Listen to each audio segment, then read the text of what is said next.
Assalamualaikum semuanya. Apa kabar kalian? Semoga dalam keadaan sehat dan dilancarkan rezekinya oleh Allah. Amin ya robbal alamin. Diceritakan Baginda Raja mengangkat gubernur baru untuk ditugaskan di kota tempat tinggal Abu Nawas.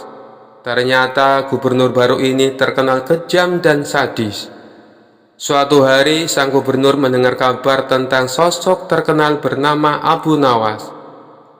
Ia lalu bertanya kepada para pengawalnya, "Apa benar setiap kali Abu Nawas akan dihukum, dia selalu bisa lolos?" tanya gubernur baru tersebut. Pengawalnya pun menjawab bahwa Abu Nawas adalah orang yang sangat cerdik. Bahkan Baginda Raja pun sendiri mudah terkecoh. Mendengar hal itu, naluri sang gubernur tertantang untuk menguji orang terpandai di kota tersebut. Singkat cerita, berkat siasat licik sang gubernur, Abu Nawas berhasil masuk perangkapnya. Alhasil, Abu Nawas dijatuhi vonis hukuman mati karena dianggap melakukan kesalahan yang sama sekali tidak disadari. Sang gubernur kemudian memerintahkan beberapa pengawalnya untuk menjemput paksa Abu Nawas di rumahnya. "Tuan Abu Nawas, Anda diperintah menghadap Tuan Gubernur," kata salah seorang pengawal. "Ya, nanti saya ke sana. Kalian pulanglah dulu," balas Abu Nawas. Para pengawal lantas meninggalkan rumah Abu Nawas. Dalam hati Abu Nawas berkata, "Sang gubernur pasti akan menghukumku. Tidak ada gunanya memenuhi undangan tergesa-gesa tersebut." Setelah beberapa hari lamanya, Abu Nawas tidak kunjung datang menghadap. "Kurang ajar Abu Nawas, dia berani mangkir dari panggilanku," kata sang gubernur merasa geram. Ia kemudian mengirim satu peleton pengawal untuk membawa Abu Nawas. Namun Abu Nawas berkata kepada mereka, "Baiklah, aku akan segera datang. Kalian pulanglah dulu."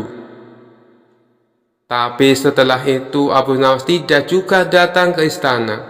Sang gubernur pun menjadi tidak sabar. Ia lantas memerintahkan para pengawalnya untuk mempersiapkan kudanya. Sang gubernur segera naik ke kuda dan memacunya menuju rumah Abu Nawas.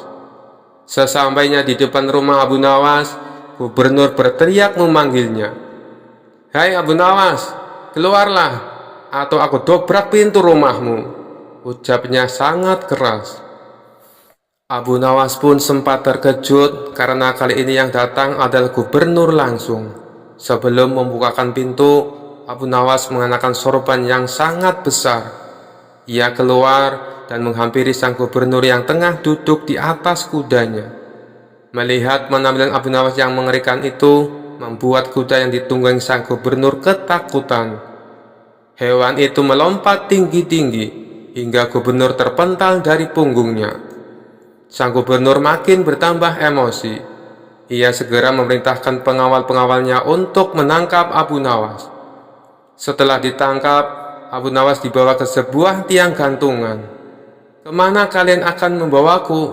tanya Abu Nawas. Salah satu pengawal menjawab, "Kamu akan digantung Abu Nawas, ini perintah Tuan Gubernur." Bukannya gentar, Abu Nawas malah berkata, "Coba kalian tanyakan kepada si gendeng kurang ajar itu. Aku ingin tahu, kenapa aku mesti digantung? Apa salahku?" Para pengawal itu pun pergi menemui sang gubernur dan menyampaikan apa yang dikatakan Abu Nawas. Karena sebelumnya tidak pernah ada yang berani memakinya, sang gubernur pun terkesan akan keberanian Abu Nawas. "Bawa dia kemari," perintah gubernur tersebut. Abu Nawas lalu dibawa ke hadapan gubernur. "Hai Abu Nawas, berani benar kamu memakiku," ujar gubernur. "Karena Tuan menghukumku tanpa memberitahu apa kesalahanku," tegas Abu Nawas. "Karena kamu telah membawa nasib buruk bagiku," balas gubernur. "Siapa yang menyebabkan nasib buruk? Aku atau Tuan? Justru Tuanlah yang membawa nasib buruk bagiku, sebab aku ini akan dihukum gantung." Apabila aku yang membawa nasib buruk, tentunya sewaktu Tuhan jatuh dari kuda, kepala Tuhan pasti akan pecah dan mati, papar Abu Nawas. Mendengar alasan tersebut, gubernur berpendapat bahwa alasan Abu Nawas bisa diterima. Ia pun memutuskan untuk memaafkannya. Kisah selanjutnya. Kala itu kota Baghdad mendadak gempar oleh kehadiran orang asing. Persoalannya bukan pada orangnya, melainkan orang asing tersebut tidak mempercayai adanya Tuhan. Bukan hanya itu, ia juga menantang orang-orang muslim berdebat mengenai adanya Tuhan. Kabar ini pun sampai ke telinga Baginda Raja. Karena dianggap bikin resah masyarakat, orang asing ini lalu dipanggil ke istana. "Apa tujuanmu membuat onar di negeri kami?" tanya Baginda Raja. Orang asing ini menjawab, "Untuk apa mengaku bertuhan kalau tidak bisa menjawab pertanyaanku?"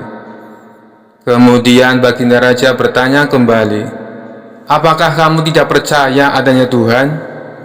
Dengan tegas orang itu menjawab, "Tentu saja saya tidak percaya adanya Tuhan, dan saya juga tidak percaya adanya akhirat."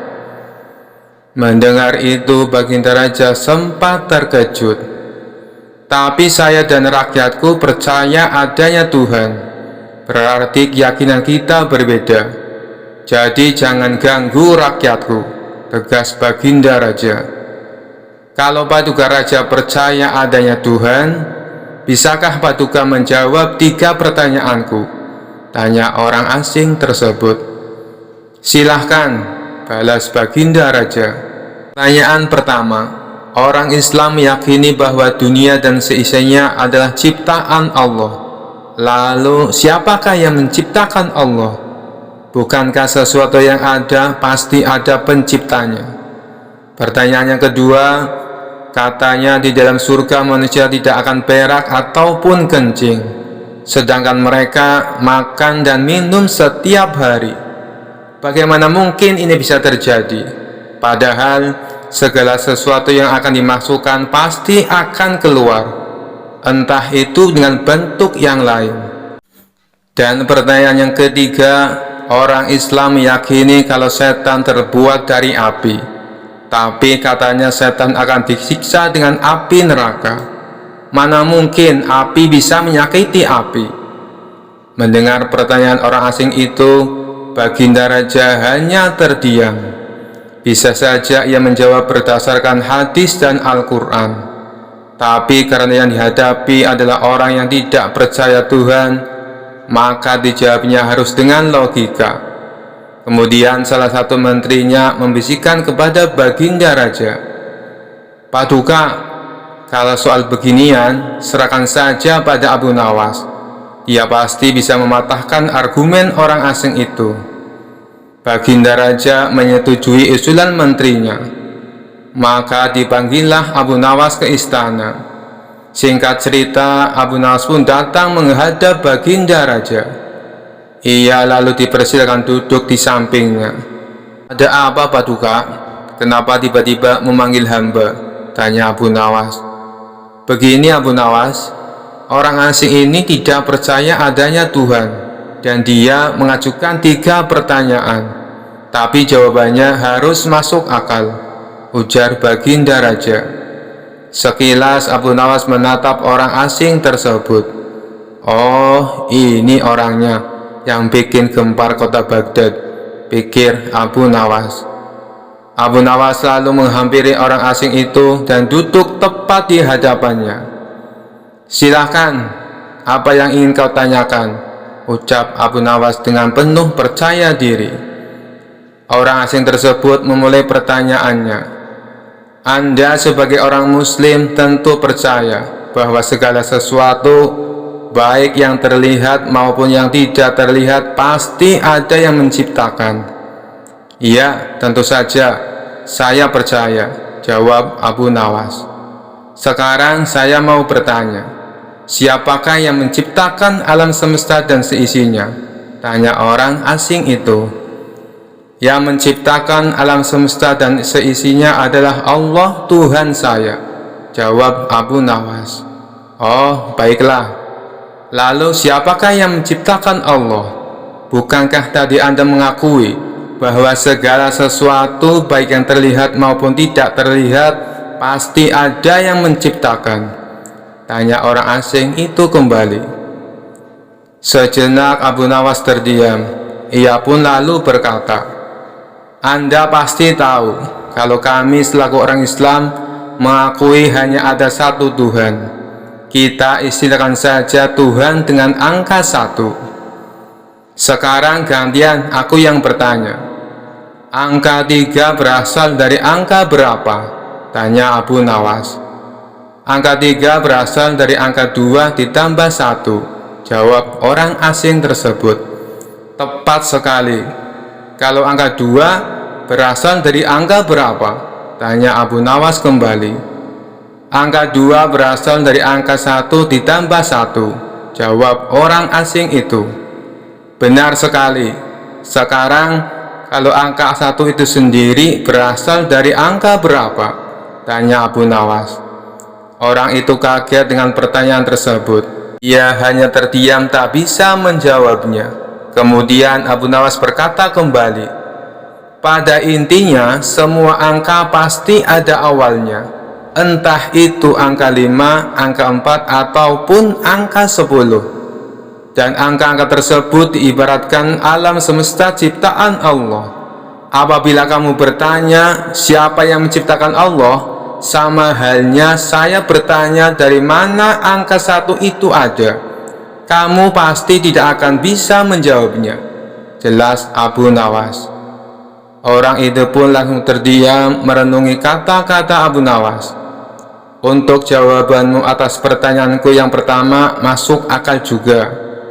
Sekarang pertanyaan yang kedua. Kalian sebagai muslim pasti meyakini kelak hidup di surga tidak akan berak dan kencing. Padahal di sana kalian makan dan minum setiap hari. Mana mungkin itu bisa terjadi? Jelaskan padaku, tanya orang asing tersebut. Baik, akan saya jelaskan. Selama kamu dalam kandungan rahim ibumu, tentunya kamu makan dan minum, bukan? Karena menurut ilmu medis, seorang janin memakan sesuatu yang dimakan ibunya. Lalu ketika kamu dalam kandungan ibumu selama 9 bulan, apakah kamu pernah berak ataupun kencing? Untuk kedua kalinya pertanyaan orang asing itu bisa dijawab dengan mudah oleh Abu Nawas. Baik, jawabanmu masuk akal. Sekarang pertanyaan terakhir.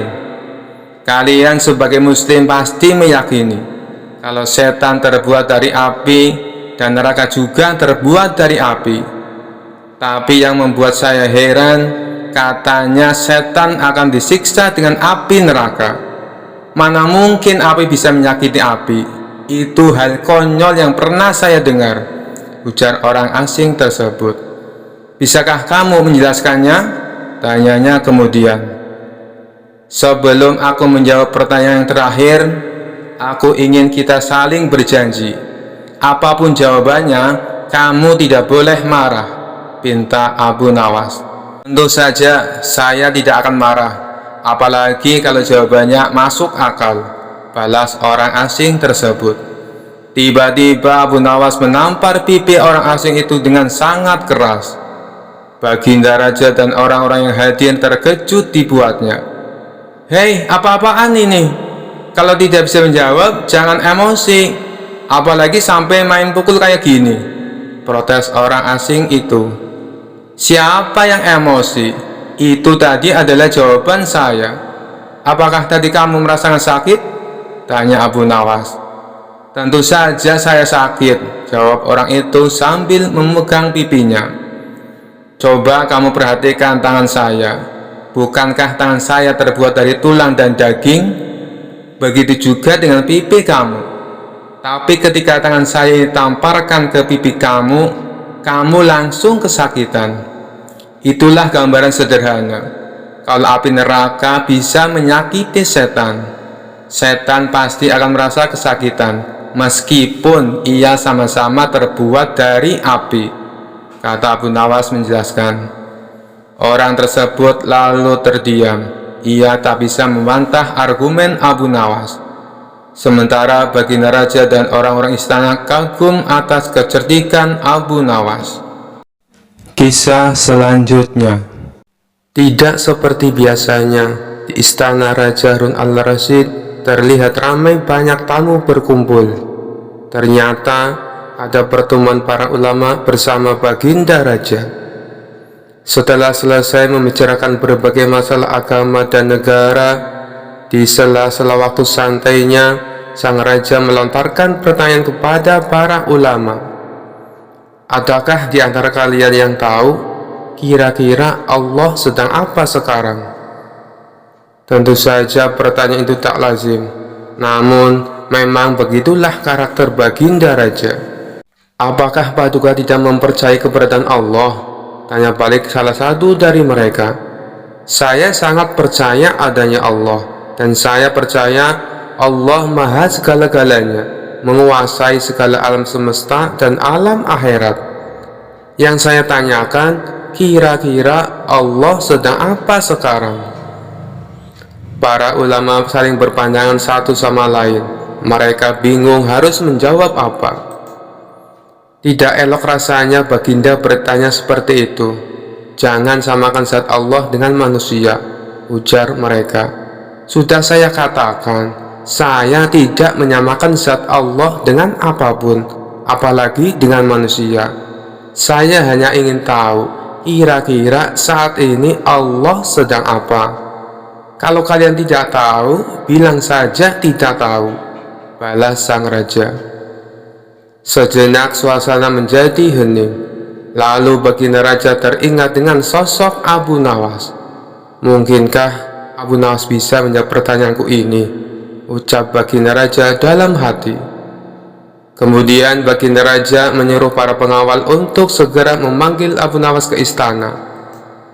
Berangkatlah beberapa pengawal pergi menuju rumah Abu Nawas. Setibanya di sana, ternyata Abu Nawas tidak ada di rumah. Sang istri memberitahu kalau Abu Nawas sedang minum kopi di warung. Para pengawal istana pun segera menuju ke sana. Sementara Abu Nawas yang sedang asik kumpul bareng temannya di warung ditanya oleh salah satu kawannya. Hei Abu Nawas, kemarin dapat proyek apa dari baginda raja? Pastinya baginda raja memberimu banyak hadiah. Tidak ada, jawab Abu Nawas singkat. Kalau begitu, berikan sedikit nasihat kepada kami, desak yang lainnya. Kebenaran adalah sesuatu yang berharga, bukan hanya dari segi agama, tapi juga dari segi materi, ujar Abu Nawas sembari menyeruput kopi dengan hati-hati. Tapi mengapa terkadang kita harus membayar mahal untuk sebuah kebenaran? Sahut kawan lainnya. Abu Nawas menjelaskan, coba kalau engkau perhatikan, mahalnya harga sesuatu dipengaruhi oleh kelangkaannya. Makin langka sesuatu itu, maka makin mahallah harga sesuatu tersebut. Semua orang dalam warung mengangguk-angguk. Benar juga apa yang kamu katakan Abu Nawas, ujar salah satu dari mereka. Belum lagi Abu Nawas menghabiskan kopinya, tiba-tiba datang beberapa orang pengawal istana. Abu Nawas, kamu dipanggil untuk menghadap baginda raja sekarang. Dengan pakaian seadanya, Abu Nawas pun pergi ke istana bersama beberapa pengawal kerajaan. Setibanya di istana, terlihat tampak beberapa ulama sedang berkumpul. Sang raja tampak duduk berwibawa di singgasananya. Begitu melihat Abu Nawas, baginda raja langsung memanggilnya. Sini ke depan, Abu Nawas, titah baginda raja. Abu Nawas pun segera merapat ke depan setelah mengucapkan salam kepada para ulama. Belum lagi Abu Nawas duduk sempurna, tanpa basa-basi, baginda bertanya kepada Abu Nawas, ini para ulama yang ada di sini, tidak ada yang bisa menjawab pertanyaan saya. Saya ingin menguji kecerdasanmu. Apa kamu bisa menjawabnya atau tidak? Kata Baginda Raja kepada Abu Nawas. Wahai Paduka yang mulia, bukankah beliau-beliau ini adalah ulama yang berilmu agama tinggi, sedangkan hamba hanyalah orang biasa? Rasanya tidak pantas kalau saya yang menjawabnya, sahut Abu Nawas. Tapi kalau boleh tahu, pertanyaan macam apakah yang Baginda tanyakan? Baginda Raja berkata, tadi saya bertanya kepada para ulama di sini, kira-kira Allah sedang apa sekarang? Tapi tak ada satupun yang bisa menjawabnya. Apakah kau tahu Allah sedang apa sekarang? Mendengar pertanyaan aneh itu, sejenak Abu Nawas terdiam. Saya bisa menjawab pertanyaan itu, tapi ada syaratnya, sahut Abu Nawas. Apa syaratnya? Tanya Baginda Raja sedikit terkejut. Syaratnya adalah saya harus duduk di singgasana Baginda Raja, dan Baginda Raja harus duduk di bawah bersama para ulama, jawab Abu Nawas. Syarat macam apa lagi ini? Gumam Baginda Raja dalam hati. Tapi karena penasaran dengan jawaban Abu Nawas, Baginda Raja pun menuruti permintaan Abu Nawas. Setelah Abu Nawas duduk di singgasana Baginda Raja dan Raja Harun al-Rasyid duduk di bawahnya, Abu Nawas berkata dengan lantang, kalau Baginda ingin tahu Allah sedang apa sekarang, saksikanlah Allah sedang mengangkat Abu Nawas menjadi raja dan Harun al-Rasyid menjadi rakyat biasa. Spontan Baginda Raja pun tertawa mendengar ucapan Abu Nawas, diiringi oleh beberapa ulama yang sedang duduk di sampingnya. Kamu memang pintar Abu Nawas, kamu malah memanfaatkan pertanyaan ini untuk bisa duduk di atas singgasanaku. Tapi memang yang kamu katakan itu benar, maka aku pun tak bisa marah kepadamu. Baginda Raja pun memberikan hadiah kepada Abu Nawas atas kecerdasannya. Kisah selanjutnya. Kisah ini bermula ketika Abu Nawas sedang nongkrong di warung bersama kawan-kawannya. Salah satu kawannya lalu bertanya, "Hei Abu Nawas, menurutmu apakah makan pada siang hari bisa membatalkan puasa?" Abu Nawas menjawab, "Masa kayak gitu saja kalian tidak tahu? Tentu saja puasanya batal." "Oh begitu ya. Begini Abu Nawas, kamu kan terkenal cerdik. Adakah makanan yang bila dimakan tidak membatalkan puasa?" tanya kawan lainnya. "Ada, yaitu makanan asli langsung dari surga. Kalian bebas memakannya sampai kenyang," jawab Abu Nawas. "Itu sih mustahil Abu Nawas. Yang saya tanyakan makanan di dunia," timpal kawannya. "Tentu saja ada, yaitu ayam bakar dan sop kambing. Tapi ada syaratnya, kalian memakannya saat dalam mimpi," balas Abu Nawas. Seketika mereka semua tertawa terpingkal-pingkal. Rupanya saat Abu Nawas berkata demikian, terdengar oleh salah satu menteri istana yang kebetulan melintas di tempat itu. Ia pun segera melaporkannya kepada Baginda Raja. "Paduka yang mulia, Abu Nawas telah berfatwa yang melanggar syarat Islam," kata sang menteri memberitahu. "Apa yang dia katakan?" tanya Baginda Raja. "Dia bilang makan saat di siang hari di bulan puasa tidak membatalkan puasa," lapor sang menteri. "Kurang ajar Abu Nawas, dia berani mempermainkan hukum agama Islam," geram Baginda Raja. Ternyata sang menteri telah salah paham karena yang ia dengar tidak seutuhnya. "Paduka yang mulia, saya punya cara untuk membuktikan kesesatan Abu Nawas. Dengan begitu, Paduka bisa langsung menghukumnya," kata sang menteri. "Oh ya, memangnya apa rencanamu?" tanya Baginda Raja. "Saya akan pura-pura mati dan suruh Abu Nawas untuk sholat jenazah. Biasanya orang yang beraliran sesat sholatnya pasti berbeda dengan ajaran agama Islam, ujar sang menteri. Baik, saya setuju, sahut Baginda Raja. Pada keesokan harinya, rencana pun disusun dengan matang. Lalu dipanggillah Abu Nawas ke istana. Beberapa pengawal istana lalu mendatangi rumahnya. Tuan Abu, Anda diperintah datang ke istana, kata salah satu pengawal. Ada kepentingan apa? Tanya Abu Nawas. Tuan Menteri meninggal dunia dan Tuan Abu disuruh datang untuk melayat, jawab si pengawal. Meninggal dunia? Kalau tidak salah, kemarin saya lihat dia melintas di depan warung. Saat itu saya sedang ngobrol dengan kawan-kawanku, jadi saya tidak terlalu menghiraukannya. Ajal manusia memang tidak ada yang tahu, ujar Abu Nawas. Benar Tuan Abu, saya sendiri juga heran. Padahal kemarin saya lihat dia melaporkan Tuan Abu kepada Baginda Raja karena dianggap beraliran sesat. Tapi sehari setelahnya dia ternyata meninggal dunia, timpal si pengawal. Sesat? Sesat bagaimana maksudnya? Tanya Abu Nawas terkejut. Tuan Menteri bilang kalau Tuan Abu menghalalkan makan di siang hari saat bulan puasa, kata si pengawal memberi tahu.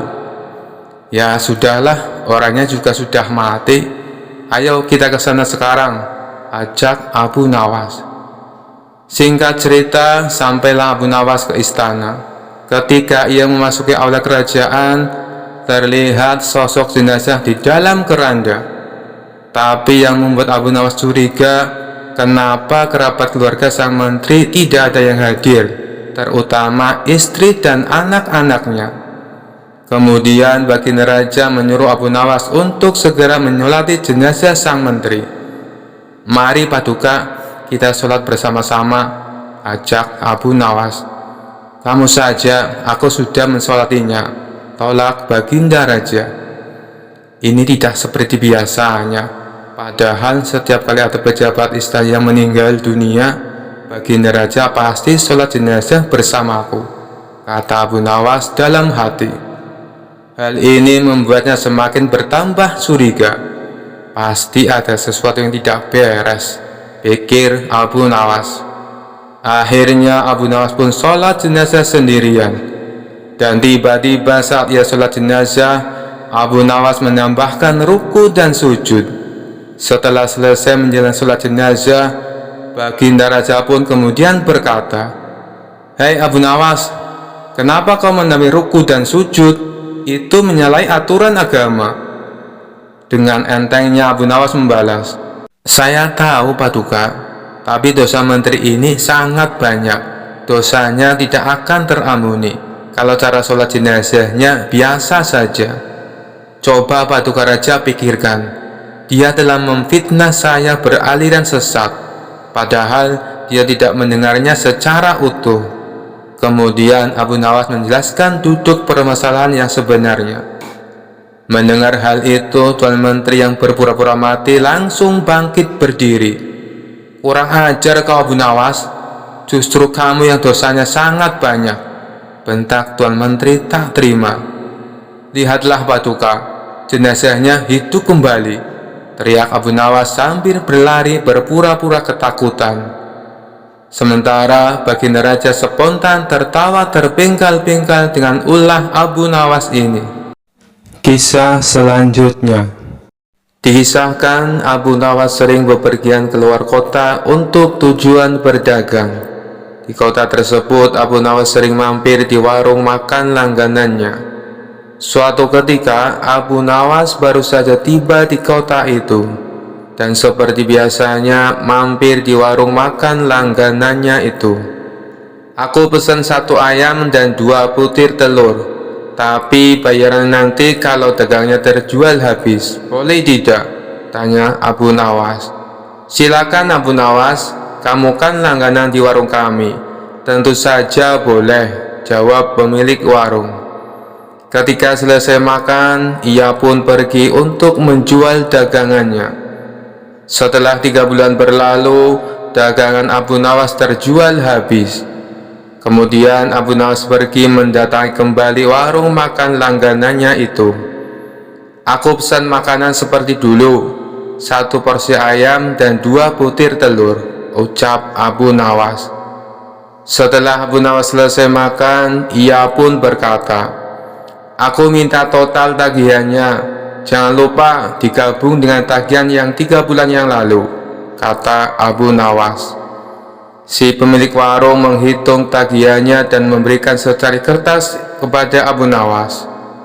Ini total tagihannya, cukup 200 dirham saja, kata si pemilik warung tersebut. Apa?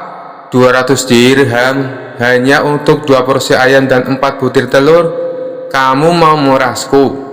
Tanya Abu Nawas emosi. Harga ini sudah cukup murah. Coba kau pikir, ayam yang kau makan sejak 3 bulan yang lalu, jika setiap harinya dia bertelur, maka akan menghasilkan ayam-ayam yang banyak. Jika dijual akan menghasilkan ribuan dirham. Tapi aku hanya menyuruhmu membayar 200 dirham, kata si pemilik warung tersebut. Ini tidak adil, hanya akal-akalanmu saja, kata Abu Nawas. Mereka berdebat tanpa hasil dan memutuskan menghadap ke Tuan Hakim. Ketika keduanya menemui Hakim, ternyata Hakim berpihak pada pemilik warung tersebut. Lalu Hakim bertanya, apakah kalian berdua menyepakati harga sejak 3 bulan yang lalu? Tanya Tuan Hakim. Tidak, Tuan Hakim, jawab Abu Nawas. Kalau begitu, ayam yang kamu makan kemungkinannya bisa menghasilkan ratusan ayam dan telur, tutur Tuan Hakim. Ya, itu mungkin saja, tapi kalau ayamnya hidup, sedangkan ayam yang aku makan sudah mati dan dimasak, balas Abu Nawas. Namun pendapat Abu Nawas tidak dihiraukan oleh Tuan Hakim, karena cenderung memihak pada pemilik warung tersebut. Aku minta kasus ini ditangguhkan sampai besok pagi, karena waktu sudah menjelang sore, pinta Abu Nawas. Permintaan Abu Nawas pun dikabulkan Tuan Hakim. Seharian Abu Nawas memikirkan cara agar bisa memenangkan kasus tersebut. Pada esok harinya, berangkatlah Abu Nawas menuju rumah Tuan Hakim. Setibanya di sana, ternyata si pemilik warung sudah datang lebih awal. Kenapa kau terlambat dan membuat mereka menunggu? Tanya Tuan Hakim. Maaf Tuan Hakim, tadi ada tamu bisnis. Ia minta gandum untuk ditanam. Terpaksa aku harus merebusnya dahulu, dan setelah matang aku berikan kepadanya untuk ditanam. Itulah yang membuatku datang terlambat, kata Abu Nawas. Mendengar itu, Tuan Hakim dan pemilik warung menertawakan Abu Nawas. Lalu dengan nada mengejek, si pemilik warung berkata kepada Abu Nawas, luar biasa, aku baru dengar ada biji gandum yang sudah direbus ditanam dan kemudian bisa tumbuh. Tuan Hakim dan pengacara tertawa terpingkal-pingkal. Setelah tawa mereka mereda, Abu Nawas kemudian berkata, itu memang aneh, tapi kenapa kalian tidak tertawa ketika ada ayam yang sudah dimasak dapat bertelur dan berkembang biak, lalu dipatok harga sebesar 200 dirham, kata Abu Nawas. Spontan Tuan Hakim dan pemilik warung tersebut terdiam, tak sepatah kata pun keluar dari mulut mereka. Kenapa kalian terdiam? Apakah harus aku yang tertawa? Tanya Abu Nawas. Wajah mereka berdua langsung pucat pasi, dan setelah terdiam agak lama, Abu Nawas pun keluar, dan akhirnya Abu Nawas dapat lolos dari siasat licik si pemilik warung tersebut. Kisah selanjutnya. Seperti pada tahun-tahun sebelumnya, setiap tanggal 12 Rabiul Awal diadakan acara peringatan Maulid Nabi Muhammad SAW. Sambil tersenyum, Baginda Raja memutar otak hendak mengerjai Abu Nawas. Awas ya kamu Abu Nawas, kali ini kamu pasti kena, pikir sang raja. Acara peringatan Maulid Nabi pun tiba waktunya dan diselenggarakan di istana. Pada saat itu, semua pembesar negeri hadir. Para putra mahkota dari kerajaan negeri seberang, termasuk pula Abu Nawas, juga diundang untuk menghadiri acara tersebut. Dengan perintah raja, semua yang hadir di acara Maulid Nabi tersebut dipersilakan untuk berdiri. Kemudian disirami dengan air mawar yang menebarkan bau harum, kecuali Abu Nawas. Ia disiram dengan air kencing yang sangat bau. Setelah disiram dengan air kencing tersebut, sadarlah Abu Nawas bahwa dirinya telah dipermalukan di depan para pembesar negeri. Ia pun memutar otak untuk membalas sang raja. Baiklah, hari ini Paduka telah memberi kuah tak sedap. Nanti aku akan membalasnya dengan isinya, pikir Abu Nawas. Sejak saat itu, Abu Nawas tidak pernah menginjakkan kakinya di istana, sehingga raja pun menjadi rindu dibuatnya. Ketika raja memanggilnya ke istana, rupanya Abu Nawas tidak bersedia dengan alasan ia sedang sakit, demam di sekujur tubuhnya. Karena khawatir terjadi sesuatu dengan diri Abu Nawas, raja pun ingin menengoknya dengan ditemani beberapa petinggi kerajaan. Begitu mendengar baginda raja akan ke rumahnya, Abu Nawas yang dalam keadaan segar bugar langsung memasang aksi. Matanya terpejam, badannya tergeletak lemah lelah di tempat tidur. Namun sebelum Abu Nawas beraksi demikian, dia telah terlebih dahulu menyuruh istrinya menyiapkan obat ajaib yang berbentuk bulatan kecil. Di antara bulatan obat ajaib itu terdapat 2 butir yang dibubui tinja di dalamnya. Tak berapa lama kemudian baginda raja sudah di depan pintu rumah Abu Nawas. "Hei Abu Nawas, apa yang akan kau telan itu?" tanya baginda raja. "Ini yang disebut obat ajaib, Paduka. Resepnya hamba peroleh lewat mimpi. Jika saya menelan 2 butir, niscaya saya akan sembuh dengan seketika," jawab Abu Nawas yang sedang terlentang di tempat tidurnya. Dan benar saja, setelah meminum 2 butir tersebut, Abu Nawas segera bangun dan terlihat segar bugar. Melihat hal itu, baginda raja pun penasaran. "Kalau begitu, aku juga mau Abu Nawas. Sini, aku minta obatnya," pinta baginda raja. "Baiklah Paduka, berbaringlah dan pejamkan mata Paduka. Paduka tidak boleh duduk apalagi berdiri," kata Abu Nawas. Baginda raja pun menuruti perintah Abu Nawas. Begitu mata raja terpejam, Abu Nawas cepat-cepat memasukkan butiran obat ajaib yang telah dibubui tinja ke mulut baginda raja. Tiba-tiba saja baginda raja bangkit sambil membelalakkan matanya. "Hei Abu Nawas, engkau memberiku makan tinja ya?" tanya baginda raja. Maka Abu Nawas pun segera bersimpuh sambil memberi hormat kepada rajanya.